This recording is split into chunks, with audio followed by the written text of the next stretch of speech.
Good morning, everyone. Welcome to Unity Spiritual Center. We're happy to have you with us. Wonderful King Weekend Sunday. We're going to warm up this morning with a little bit of Daniel Nehemiah development 2020 of this song called Everything New.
Great job, you guys. That's a good way to get started on the day. And we're going to sing another Daniel song here for you this morning. God, you are. Sing it out now.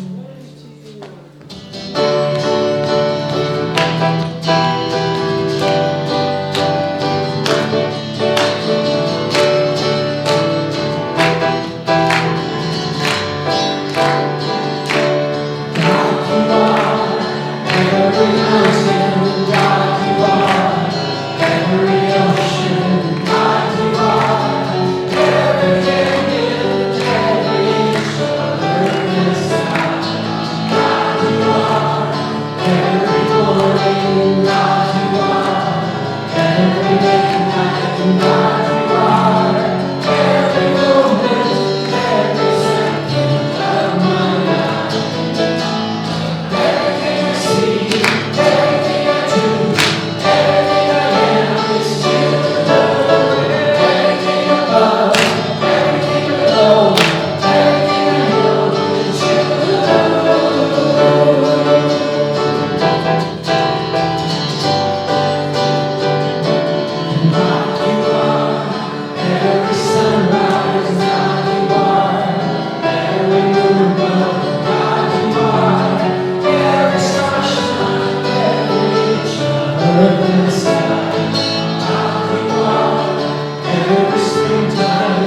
Especially love the music this morning, especially Bring It On. It's that kind of a year. Anyway, good morning and welcome to everyone here, as well as those joining us online, to Unity Spiritual Center, where our mission is transforming lives and inspiring people to make a positive difference in our world. My name is Karen Dunmore, and it is my pleasure to be your platform assistant this morning. Please take a moment now to silence your cell phones. And when you do, let your friends know that you're here and that they too can tune in to Unity Spiritual Center online. We want to begin our time together by sharing our opening affirmation. I will say it once and then ask you to repeat it with me. There is only one presence and one power active in my life and in the universe, God the Good. Together, there is only one presence and one power active in my life and in the universe, God the Good. This is Unity's foundation principle. One presence, one power, one life living through and as each one of us. This morning we will hear from Reverend Jane, whose talk title is Just Another Day in Paradox, and Dr. Gary, who will be doing the meditation. We are being blessed musically this morning by Sean and Tawny Wright and by the choir. So please stand if you're able and sing our community song. We're going to sing I Can Do Anything.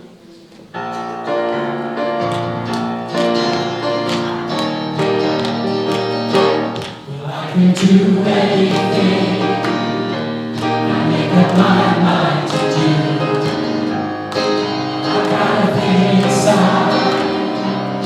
I was designed to do, and nothing can hold me back if I don't want it to. 'Cause I can do anything I make up my mind to do. Look, I can think, then I can dream. What I can dream, I can believe. When I believe, then I'll see.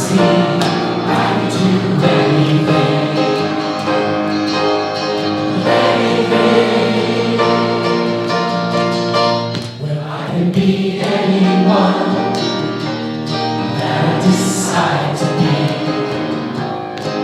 I have a very dream growing inside of me, and no one can bring me down, 'cause I know what's right for me. I can be anyone that I decide to be.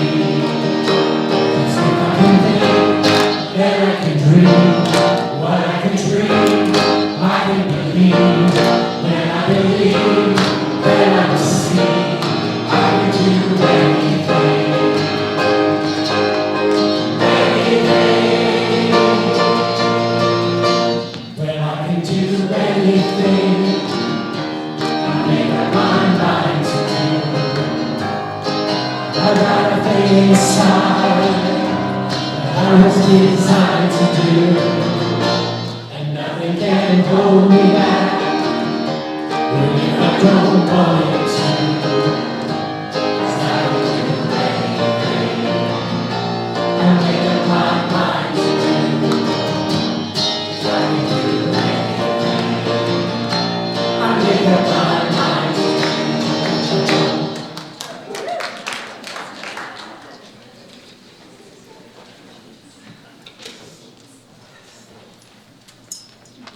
Good morning.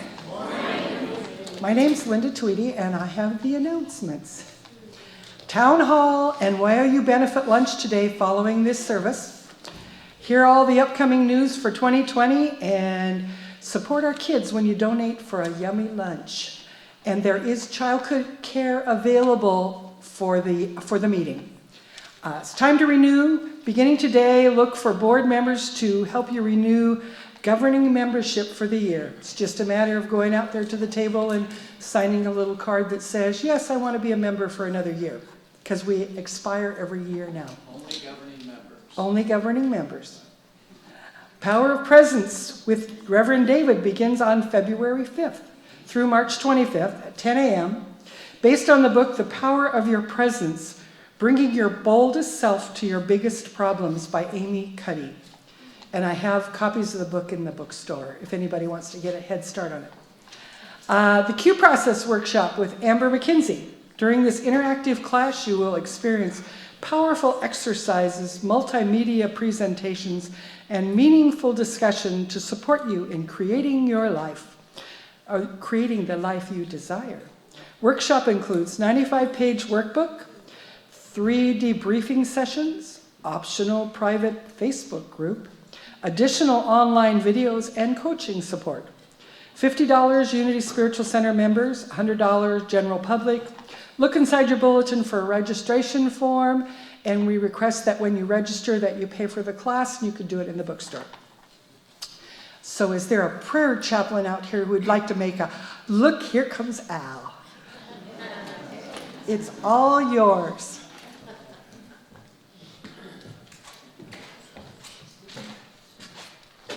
Good morning, I'm Al, and I'm one of the prayer chaplains, and this year I'm going to be in charge of the training. So, first of the year, time for New Year's resolutions. We had the White Stone ceremony last week.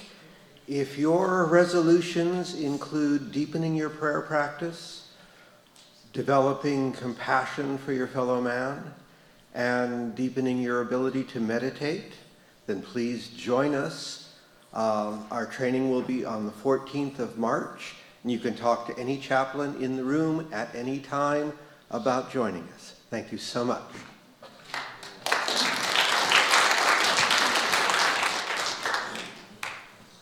Good morning. I'd like to make an announcement this morning on behalf of our choir about the income that we made during December. For our Christmas show fundraiser, we actually grossed $4,500, and yeah, wasn't that great? I think it was a very nice Christmas present, and we netted $3,300 total. We did buy a new spotlight for the church, and that spotlight that was used for the show was one of the purchases we made. One of the things I wanted to mention, though, along those lines is that what doesn't go, towards the money total is the amount of hours that all of the choir puts in to the show. And I mentioned a few things, but like Don Daisley does, all of our print work, all the posters and tickets that you see in the program, those are all done as voluntary hours. The people that bring us our water and our cookies, those are all done volunteer. People that provide wine and sell the wine here, people that do ushering, all the people that do costuming, all the people that do lighting. That stuff those are literally volunteer hours. And if you were to take those hours and add them up, they go into the hundreds of hours per each show. And I think that part of the contribution is something that the group, the people should be recognized for too. Sean, also, those people provide the wine, yeah, all that stuff's provided. All those things as well. The choir provides all that stuff too, so that's great. And one of the things I'm most proud of is that our spring show made almost $11,000 last spring. When you add them together, we made $15,000 last year. So that's good amount of income from the choir. Congratulations to all those guys.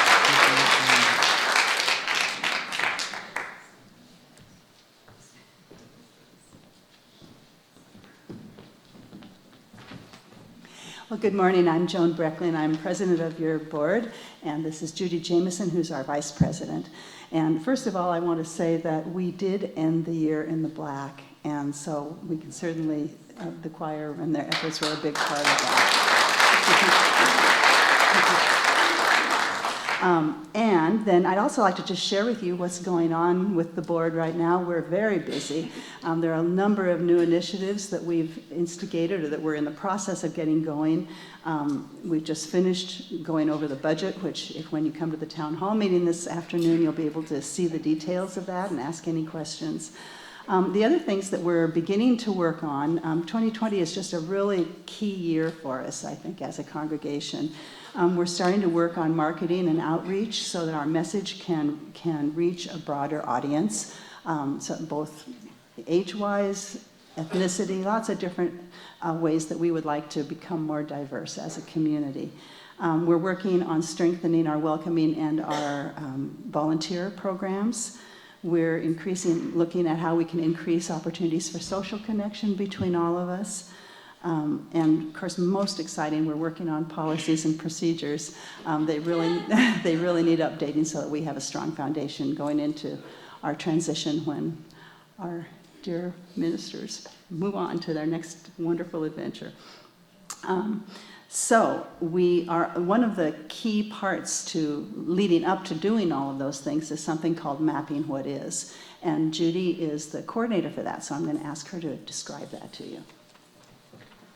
Okay, good morning. I'm going to be talking about mapping what is. So before we can completely envision our future of our center without Dr. Gary and Dr. Jane, and we also want to continue on our path to mission-centric ministry, so we need an accurate understanding of our present state as a center, or what is. So this winter, we'll begin mapping what is. We're beginning this process with the organizational structures, practices, and systems of our center. Amber, Mackenzie, and I have already begun to interview staff as we speak. So then we will move on to map other parts of our center that will involve interviewing volunteers in various aspects of our ministry, including youth ed, prayer chaplains, choir and music, facilities, landscape, to name a few. We want to find out what's happening, what is working, what is emerging, what needs to evolve in our ministry. Then as a team, we'll compile what we learn and report back to you. So as Joan said, this process will be really central as we're moving forward as our ministry. So thank you.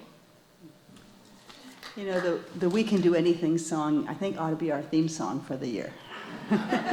Together. Then, of course, very importantly, the board is also beginning to look at the process we're going to do for how we do our transition. There are various options for it, and Unity Worldwide has some input for us in terms of, and we need to do things a certain way according to how they do things also. So we are just at the beginning stages now discussing what that's going to look like, and we definitely will keep you updated as we know more about that. So as we move more deeply into exploring all of these new directions, we're going to be needing lots of help. And so please keep your eye out for opportunities to step up and help us. The board is just kind of getting things going, but it's really up to finding other people in the congregation who are willing to take it and run with it, to bring it into manifestation. So there's one more thing I want to mention. That is about our town hall meeting today and our annual meeting on February 23rd. I'm aware myself when I was not in a leadership role either here or at other churches that I kind of go, oh yeah, annual meeting, I guess I have to go. And I just wanted to kind of reframe that whole thing, because I think that our meetings, these two meetings we have every year, are an important time for our whole community to be together. And I include those of you online if you want to come in by, is it 1 o'clock when we're starting? After lunch, so 1:45, whatever, 12:30. Please consider staying for that today. It's a time not only for us to just get together, but we're all about each of us learning what it means to be owners, to have ownership in this wonderful thing we call unity. And part of that is knowing what's going on and having input into what's going on. And so that can happen at these meetings. Today we'll really be focusing on the budget, taking a look at our financial priorities and goals. And if you give to Unity, you might want to come and find out how your gifts are being used. At the annual meeting, we'll elect a new board member. The governing members will do that. But we also invite everybody, whether you're a member or not, to come to these meetings. We'll celebrate our past year's accomplishments. We will look at all of the more in depth of where we're headed for 2020 and beyond. So instead of just writing these meetings off as unimportant, please consider shifting your perspective on them and see them as wonderful opportunities to be a full part of this community, affirming our sense of ownership here together. So thank you so much.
And so let us begin our meditation time by opening our hearts.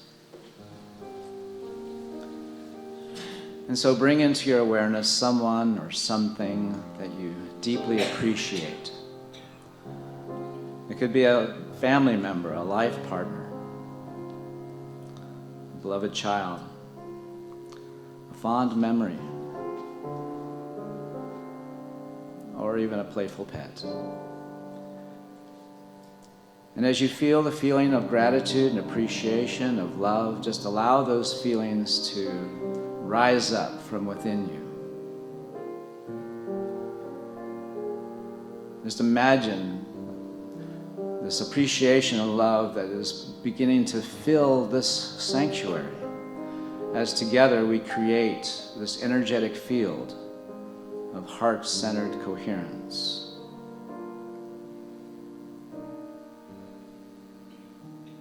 And so as we simply move into the awareness of this felt sense of love, feeling into our connection one to another, connection to all of life, a connection to the presence, a connection to that part of ourselves that is the presence. And so as we simply release all of our cares, as we simply let go and allow ourselves to simply be in the awareness of presence, coming into that awareness through gratitude and appreciation, through an open heart, allowing ourselves to simply be and feel our connection, feel the love, and feel the presence. And so let us dwell in this awareness let us seek to be silent and still and listen and lean in to this presence in the silence.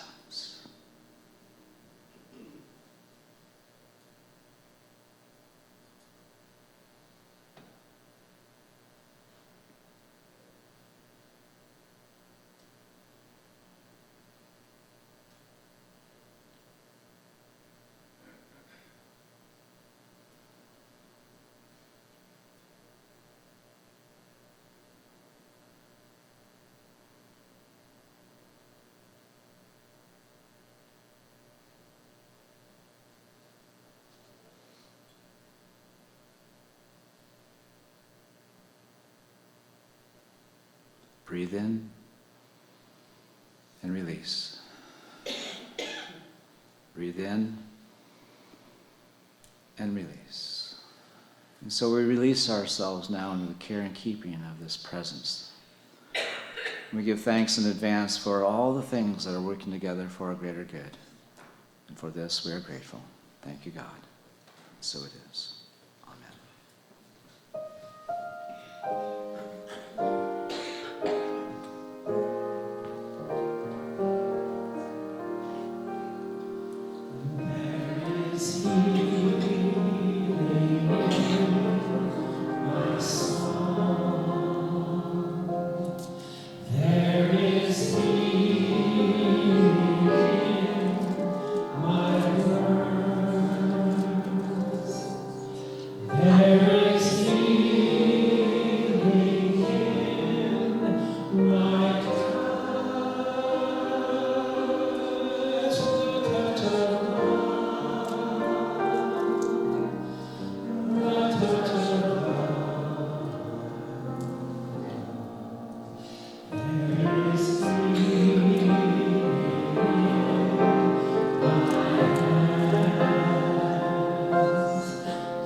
Thank you.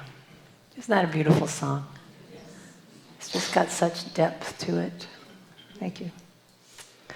Well, good morning.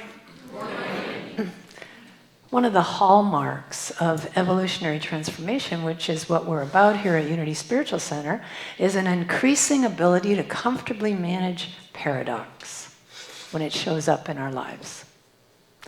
And that comfort indicates a paradigm shift from being caught in this illusion of separation, in duality, to a more holistic and connected and whole brain approach, making a quantum leap from either or thinking, polarized either or thinking, to a both and perspective. And that shift entails learning how to dance with dualism, how to dance with polarity. And I want to start with a disclaimer that I do not claim to be there yet. Right? I'm heading in that direction, kind of inching my way along some days, but I wouldn't use the word comfortable quite yet. My talk title is Just Another Day in Paradox. And that kind of describes my goal for this year, in the year of 2020 vision, as we are dubbing it. It's to see life in that manner. Those of you who were here for the White Stone ceremony may remember that my word for the year is magic.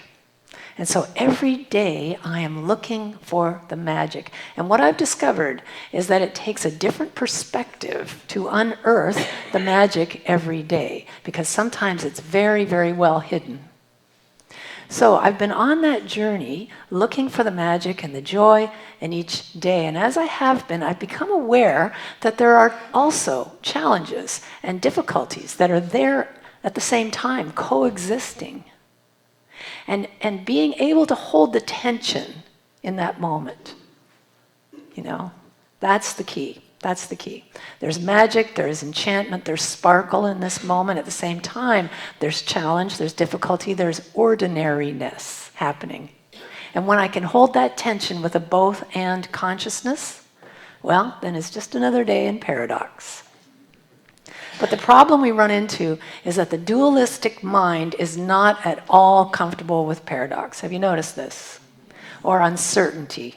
It prefers black and white to any gray area. It likes things to be tied up in a nice, neat package. It's kind of like this. We're going to try this video again. The first service, it didn't work, but we're affirming together it will work this time, right? It was the best of times. It was the worst of times. Hey, which was it? Okay, and that's it. This nice little clip. If you remember, who used to watch Cheers? Any Cheers fans here, right? And there's Frasier trying to bring some culture and class into things. I'm going to read you some literature. Pulls out Dickens. It was the best of times. It was the worst of times. And there's Norm. Whoa, whoa, whoa, whoa. Which one was it? And you see, that is how the dualistic mind thinks. See, that's how we have to overcome that uneasiness that the mind has. That's our first hurdle to making the paradigm shift. Now, there's many ways of looking at paradox. I mean, it wouldn't be a paradox if that weren't true. And one definition describes it as a statement, despite apparently being logical and reasonable, that contradicts itself without necessarily being untrue. So it can be about things that appear to be contradictory but hold truth. And take, for instance, the one we just heard. It was the best of times, it was the worst of times. How about less is more? Or wise fool? Or the child is the father of the man, as the poet William Wordsworth put it. I would say the child is the parent of the adult. It's another way of saying it, right? And these examples are more sort of literary devices. They're fairly typically easy to unravel the meaning. Less is more. I learned that very on in ministerial school. Whenever I did a talk, my instructor would be tearing his hair out and would say, "Jane, don't tell us everything you know in one talk. Save some for next week." And I would be busy cramming every spiritual principle known to humanity in every one of my talks. And I had to learn that less is more. And so much of my writing that I do, my writing time, is actually taking things out.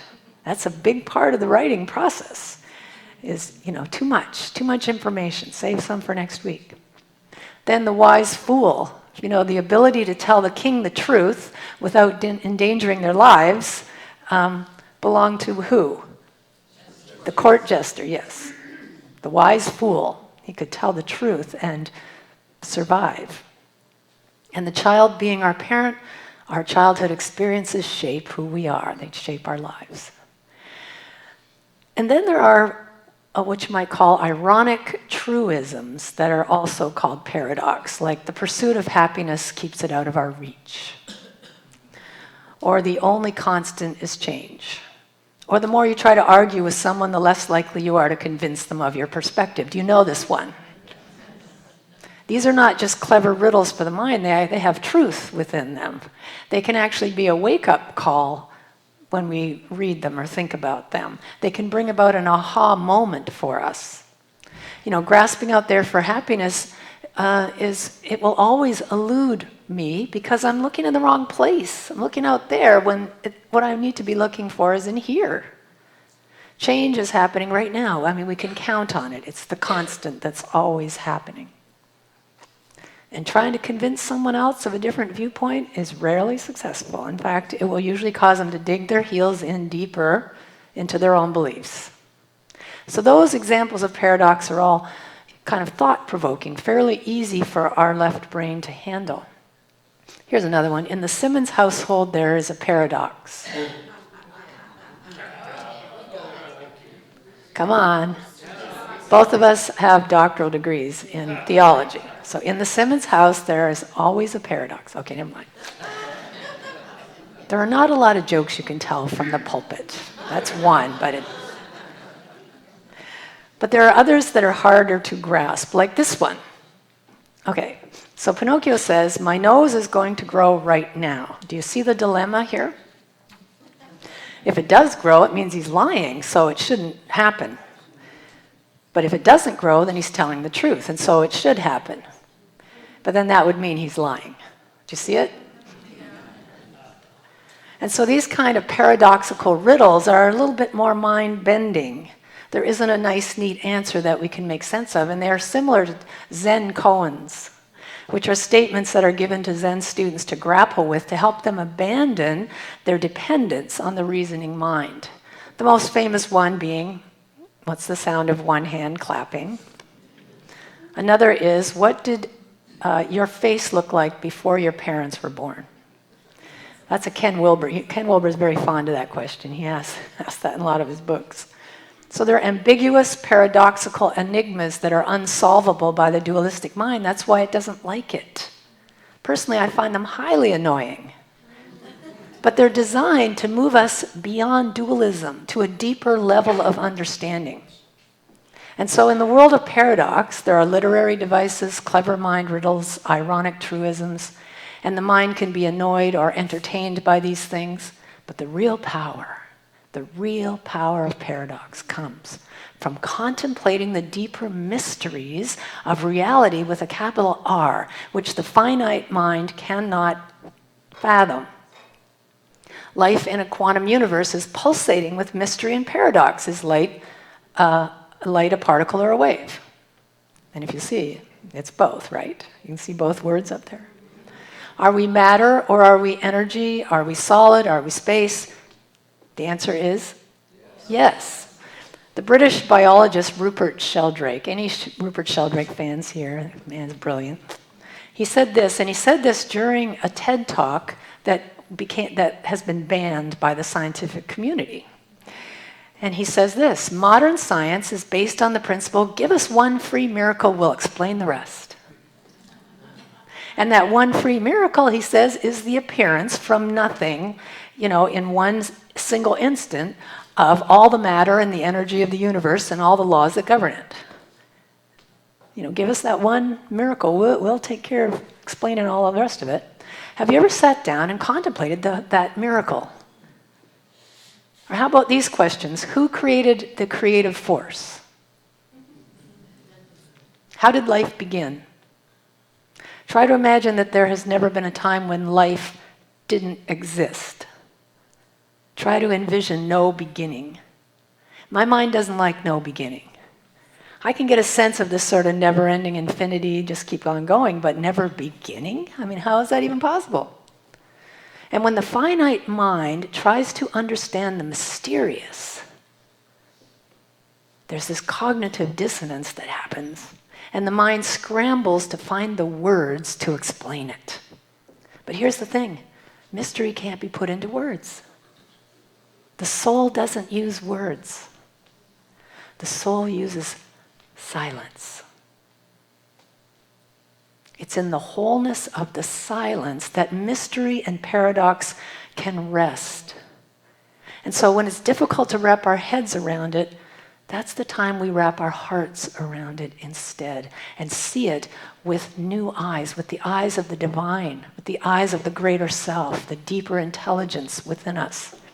We need to become comfortable with sitting in the mystery, staying connected in awareness with our true essence, and then really allowing a deeper, intuitive knowing to come forth. The mystical cannot be forced into frameworks that we impose. It takes a different way of seeing that we have to practice. So, how do we do it? How do we stand in the middle of paradox and become comfortable with it? How do we dance with polarity? Well, to achieve both and thinking, as I've already mentioned, our first priority is to negotiate the mind's uneasiness. And then, through a shift in perspective, widen our thinking to a more holistic elevation. Kind of like this 3-minute video. And we're going to just know it's going to work well this time. Send all your good vibes. All right.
All right, we're going to move on from that. Now, look that up on YouTube. It's called Cosmic Eye, and you can watch it without all the It's much smoother.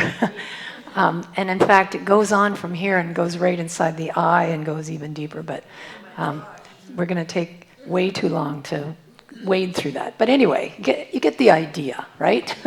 Do you see a different perspective showing up when we're starting to see it from a different elevation? See, it's like looking at some of these M.C. Escher pictures. You know, we see the left brain kind of quiets down for a minute, and we see something we didn't see before. And then there's this one, you know, like how we can really see something different here. Or if we see something that is not what it appears to be. Anyone who was not at the first service want to hazard a guess as to what this is? Anybody know? No way. It is a snowflake magnified 50,000 times. As I look for magic in life, I don't have to go far. And here's the key. Our reaction to the ordinary, which is what that is as important as our reaction to the extraordinary. Do you see that? When we see a miraculous thing like this, it shows us that underneath it all, there is more than we can guess that's going on. We can't even imagine. It boggles the mind. But we have, because here's the thing. Magic is in the paradox. It's hiding in plain sight. But we have to have the eyes to see. He who's got the eyes, let him see. Magic arises when we look with the heart. Albert Einstein wrote, the most beautiful thing we can experience is the mystical. It's the source of all true art and science, he says. And he to whom the emotion is a stranger, who can no longer pause and stand wrapped in awe, is as good as dead. His eyes are closed. When we truly contemplate the miraculous mysteries of reality with a capital R that surround us, our eyes can open to that miracle. And guess what? The spiritual journey is one of traversing this mystery. It's what we're here to do. And the biggest mystery of all, the granddaddy of paradox, is this. There's only one presence and one power. We are one, and yet we are many. We are made in the image and likeness of a divine source. One life, endless forms, boundless variety of uniqueness spawning from one source. No two of us the same. We're human, we're divine, we're spirit beings having a human experience. Isn't that amazing? Yes. Truly. We should be in awe all the time. Ernest Holmes said, there is a pattern of perfection at your center that has never been touched by disease, by misfortune, by anything. And we catch glimpses of this reality, but our work is to awaken our whole being to this awareness, to consciously remember our extraordinary essence, and to see it for all beings. To embrace this evolutionary urging within us to grow beyond our limited understanding of our yesterday selves, to awaken compassion and empathy, to facilitate the rise of the heart and intuitive wisdom in our world. Living our lives as if we were interconnected with all beings on this planet, even when it appears we are not. And when that happens, our compassion widens as we begin to witness the wholeness within all beings. And that is our sacred work. Every one of us. And we have many opportunities to do that work, don't we? Yes. In our world right now. It's so important we learn how to dance with polarization and heal the growing rift that's showing up in our world. I've told the story before of watching a local politician on television do something that was so, in my view, appallingly corrupt that he was selling out the environment. And I felt total rage and anger and powerlessness, and I saw him as the enemy. I wanted to lash out in some way. And my extreme reactivity became a clue to me. It was a wake-up call that I had been very strongly triggered, and I should pause for a moment and ask my heart for some guidance in this to see it differently. And so, first of all, I got into a place of compassion for myself, for how hard it was to watch something so egregious happening right in front of my face. And as I gave myself that compassion, guess what? My mind calmed down. The fight or flight response slowly gave way to bond and respond. And suddenly it was like a veil was lifted, and I saw him in a different light. I saw someone who was desperately trying to find happiness. I saw that he thought more money was the answer. More power would get him there. And I saw how doomed he was to reach that goal. And my heart softened. And I felt great compassion for this man, that he would stoop so low in his behavior for what appeared to be selfish reasons. And I saw him as a fellow traveler who was in fear, who was caught in the same illusion of separation that I was. And to be clear, it did not make his actions okay, but it shifted me from polarized thinking, making him evil, to seeing him with compassionate eyes as a human being who was on a path of self-destruction. And I still took action to stop him, but I did it without making him the enemy. So making room in our hearts doesn't mean we abdicate any responsibility for action. On the contrary, we don't say yes to violence or abuse or destruction of the environment, but we make room for the abuser and the perpetrator to be held in compassion as a spiritual being asleep to their own divinity. Those of us who are alternatives to violence facilitators are now going inside the prisons and working with a variety of people who are incarcerated. And what I have seen time and time again is a great desire to transform their lives, to change, to find a new way to live.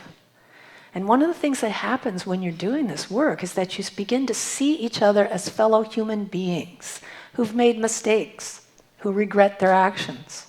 It doesn't excuse the behavior. There's still consequences for those actions. But when someone sees another with the eyes of compassion as a fellow human being, something shifts inside.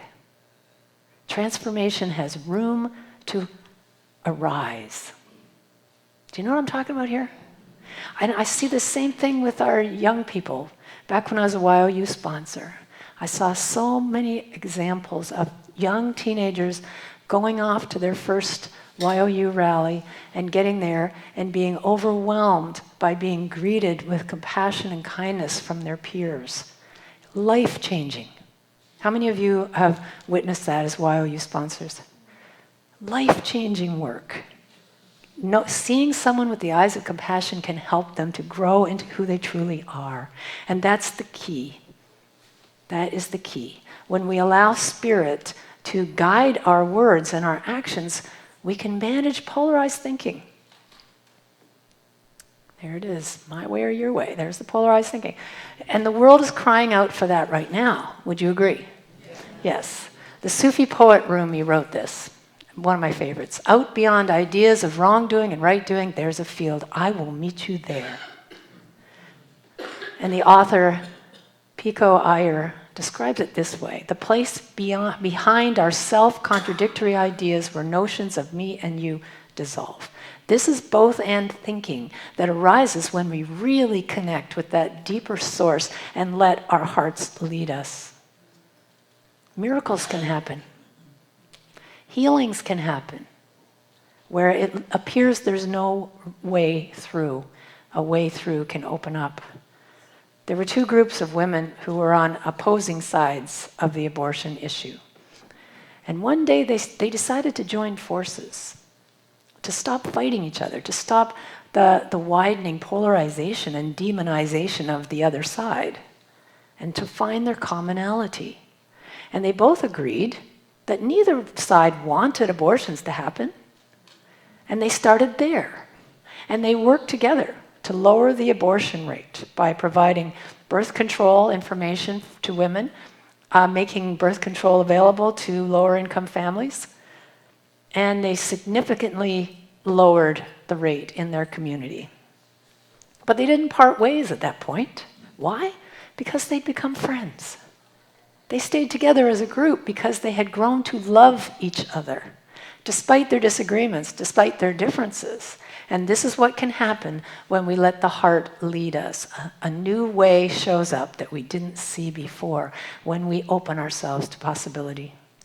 And when we shift our perspective from being stuck in a polarized position, then things like tradition and innovation can work together.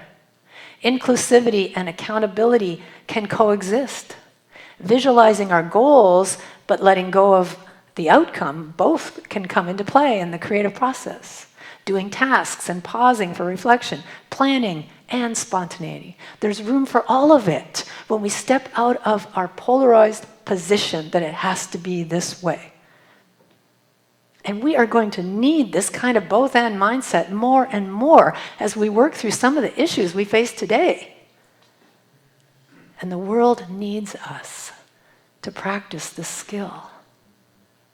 Are you up for it?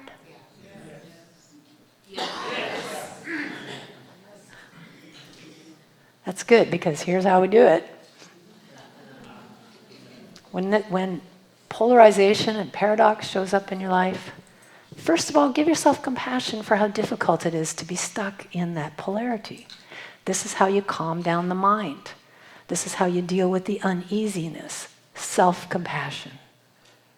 Then take some time in the silence. Connect with that deeper essence of spirit in your heart. Widen your circle of compassion. Let it flow from you.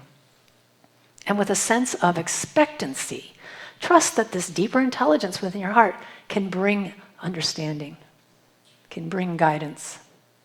And then allow your compassionate heart to lead and to show you a new way, show you something you didn't see before. Out beyond wrongdoing and right doing, there's a field, and that field is headquarters for all of us as spiritual beings walking the path of human existence. And when we meet there, in that field, it'll be just another day in paradox. And so it is.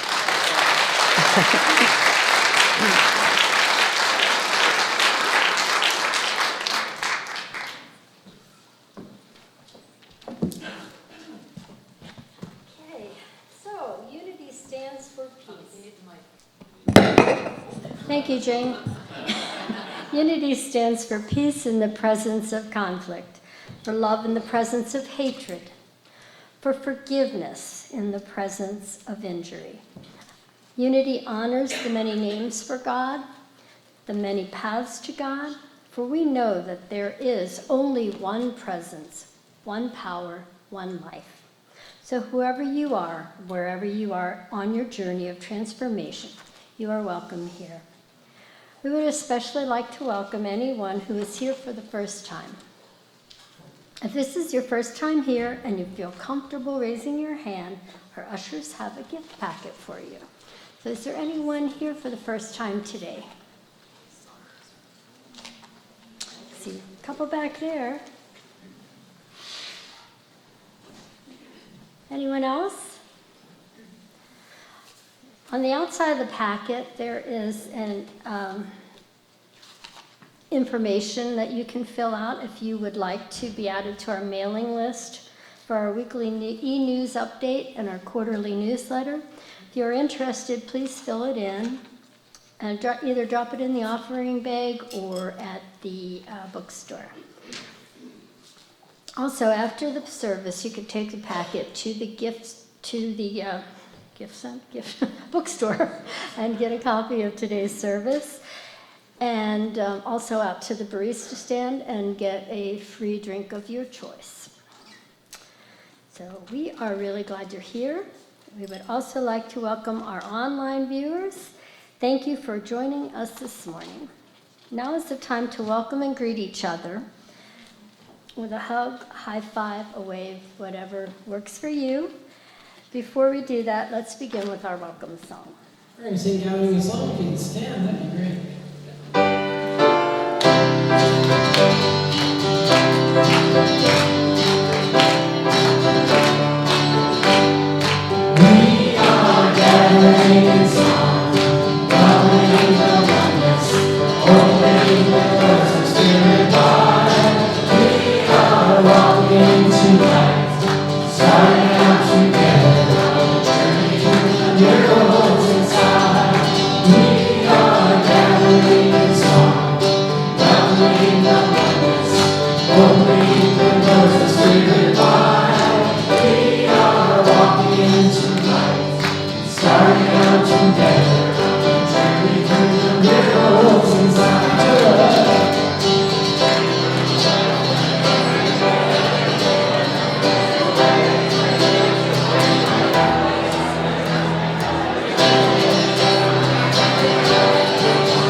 Good morning, everybody. My name is Jim Sledge. I have the privilege of being the treasurer on your board of trustees, and this is the time of our community giving. Now, most of the time when I'm up here on a Sunday, I'm trying to convince you that we need to continue our giving and our gifts, and I will continue to do that. But the other side of that ledger is, where does this money, where are these gifts that you give, where does that go? So I thought I'd take just a moment and let you hear where we have been such really good stewards of all of those gifts. Your staff, your board, and your ministers have done a tremendous job over the last 5-6 years of reducing our expenditures at the same time that we're asking for you to continue your financial gifts. So in the year 2016, our expenses were $325,000 and change. In 2017, $315,000 and change. Last year, 2018, sorry, $302,000 and change. And then last year, $283,000 and change. Yeah. So we take we are really good stewards of your gifts. I want you to know that. If you want to know more, please come to the town hall meeting, and I can give you kind of line item by line item where our finances go. If you're interested in knowing that, we'd be happy to have you come in, and I'll share that with you, as well as talk a little bit more about our income as well. So we appreciate that. We appreciate all of you and your gifts. And let's take that appreciation into our hearts as we share together our prosperity blessing. Together, I know that my giving blesses and multiplies all that I am, all that I have, and all that I give and receive. I give thanks for the abundance that is mine to share. And so it is.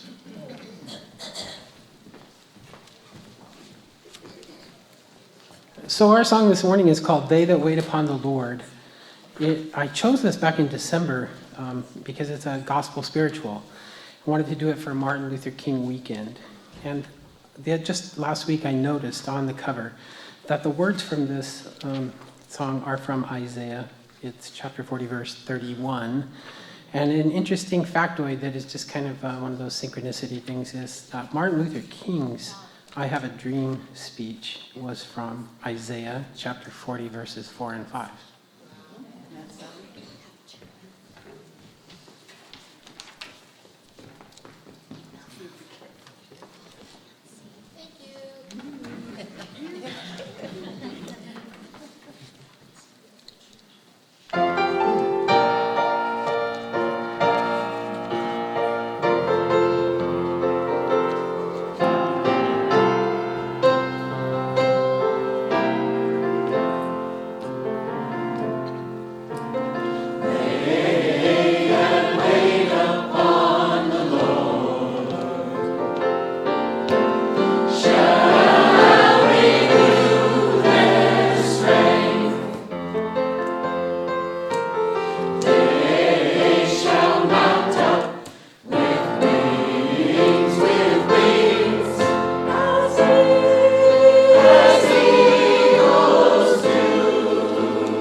Thanks so much. I just love those old hymns, full of energy. Okay, we give thanks now for these gifts and for those who have given them as we send them forth to bless our world. If you happen to go through the staff lounge, there are thank you notes all over the place for where our tithes are going. Anyway, so as we are giving thanks for the gifts we are receiving at Unity Spiritual Center, I want to take time to thank all those in service to our ministry. Today we are saying a special thank you to the members of the Board of Trustees of Unity Spiritual Center. Would everyone who is a part of the board right now please stand?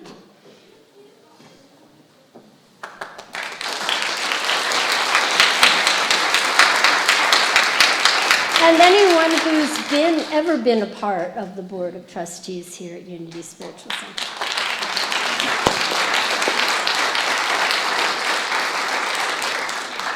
We are grateful for all your service. So our chaplains today are Diane Hunter, Cheryl, I can't read the last one. Al. Neither of the above. Okay. Well, so we have Kathy and Al as our chaplains today, and I believe they've both been holding the service in prayer.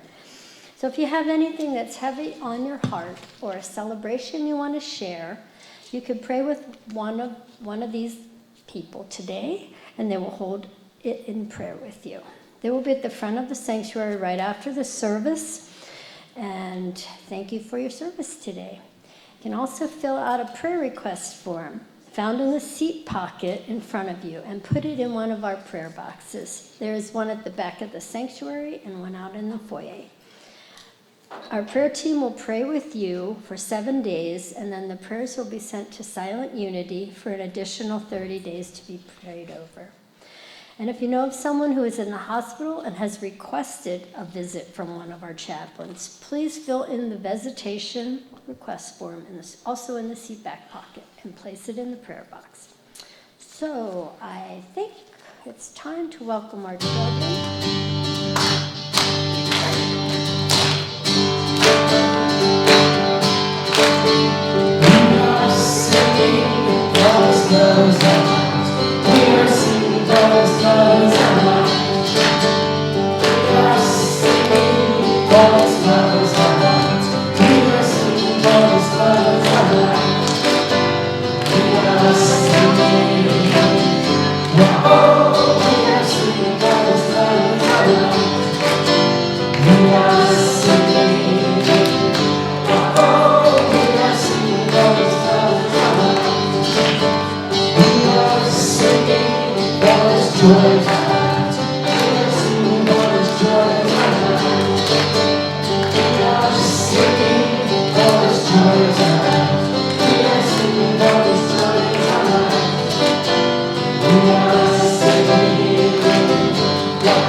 We are very grateful for all of our young people here at Unity Spiritual Center. Let's take a moment to bless our children, youth, and those in service to our youth ministry. So, be the love you are. Sing the song you hear. Share your joy of life with people far and near. And for ourselves, be the love we are. Sing the song we hear. Share our joy of life with people far and near. And I believe we have an announcement from our YOU. Yes. Hello, everyone. My name is Danica, and I'm here as a representative for our YOU team who's behind the scenes right now, setting up our soup luncheon. So I wanted to let you guys know that there are gluten-free and vegan options. Usually they're both, but I would check the signs that we have out there. I would like to caution at the end, there are 2 bowls of salad. One has croutons in it, but I would like to warn you that the croutons do have cheese in them. So if you are not vegan, please partake in the one that does not have croutons in it. So we would like to thank you guys ahead of time. All of the love offerings that we received today are going to be going to the YOU scholarships for us to go to camp and further our spiritual journeys. So thank you so much.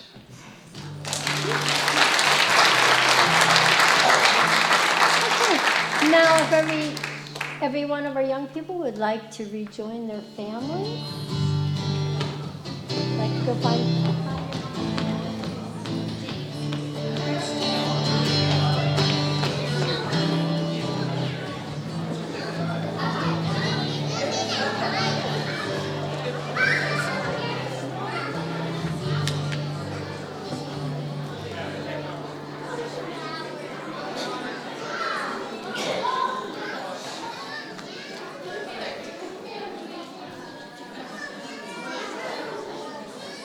We're going to wait Did they? Quite a crew today. So please join me for the closing prayer. Stand if you are able. The light of God surrounds us. I am the light of God. The love of God enfolds us. I am the love of God. The power of God protects us. I am the power of God. The presence of God watches over us. I am the presence of God. Wherever we are, God is. And all is well. And that's the truth.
And when we let our heart lead, it's just another day in paradox. And so it is.